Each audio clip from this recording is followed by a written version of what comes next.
একদিকে চলছে মুসলিম বিশ্বের শক্তিধর রাষ্ট্রগুলো ইসরায়েলের সাথে কূটনৈতিক সম্পর্কে স্থাপন, স্বীকৃতি থেকে শুরু করে বন্ধুত্বের হাত বাড়িয়ে দেওয়া, আর অপরদিকে ইরান একাই লড়ে যাচ্ছে ইসরায়েলের বিরুদ্ধে।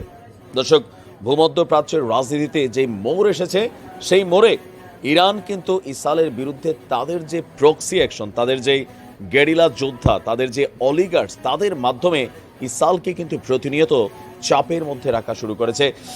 সরাসরি নিজেরা এবার আর অ্যাকশনে না গেলেও ইরানি অলিগার্সদের মাধ্যমে ইসরায়েলের নিরাপত্তা ব্যবস্থাকে ছিদ্র করে প্রমাণ করছে যে দেখো আমাদের গার্ডসরা কি করতে পারে আর আমরা কি করবো। আজকে ব্যাপক হামলা হয়েছে একটা অঞ্চল নিয়ে, দীর্ঘদিন যাবৎ একটা লড়াই আছে। অঞ্চলটার নাম কি?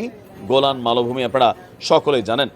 দর্শক, গোলান মালভূমিকে দখলের জন্য ইসরায়েল অন্যায্যভাবে সেখানে আপনার সামরিক ঘাঁটি, সামরিক চৌকি, অনেক ধরনের সামরিক ইকুইপমেন্ট নিয়ে সেখানে কিন্তু রাজত্ব করে। এবার গোলান মালভূমিতেই প্রক্সি অ্যাকশনটা চালিয়েছে ইরান তাদের বিশ্বস্ত যোদ্ধা ইরাকি যেই অলিগার্সরা আছে তাদের মাধ্যমে। গোলান মালভূমিতে ইসরায়েলের গুরুত্বপূর্ণ লক্ষ্যবস্তুর উপর ব্যাপক হামলা চালিয়েছে ইরাকি যোদ্ধারা।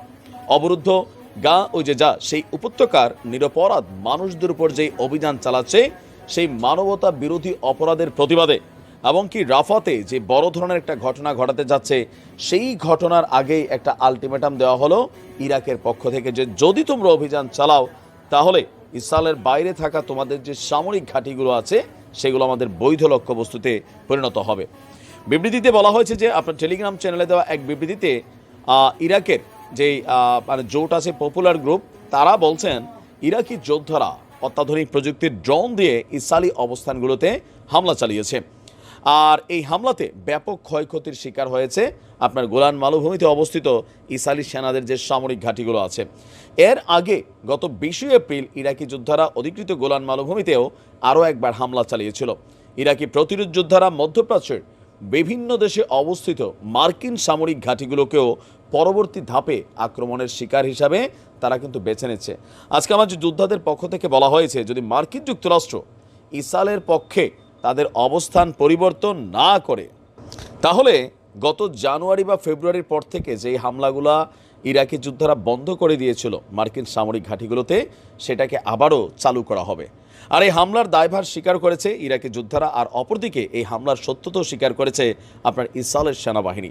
ইসরায়েলের সেনাবাহিনী বলছে যে তাদের গোলান মালভূমিতে থাকা বিশেষ যে সামরিক ঘাঁটি, সেখানে ব্যাপক ড্রোন হামলা হয়েছে। আর এই হামলায় হতাহতের কথা স্বীকার না করলেও সামরিক ঘাঁটি অবকাঠামোগুলোর যে ক্ষয়ক্ষতি, সেটার কথা কিন্তু স্বীকার করেছে ইসরায়েলিরা। আমি আশ্চর্য হয়েছি, আজকে আপনাদেরকে একটা নিউজ দিয়েছি ভাই, সৌদির যে বর্তমান অবস্থান, কলিজাটা ভেঙে যায়। বাট অপরদিকে দেখেন ইরাক, ইরান, বাকি যে রাষ্ট্রগুলো আছে তারা তাদের জায়গা থেকে সর্বোচ্চ লড়াই চালাচ্ছে। আল্লাহ সহায় হোক তাদের।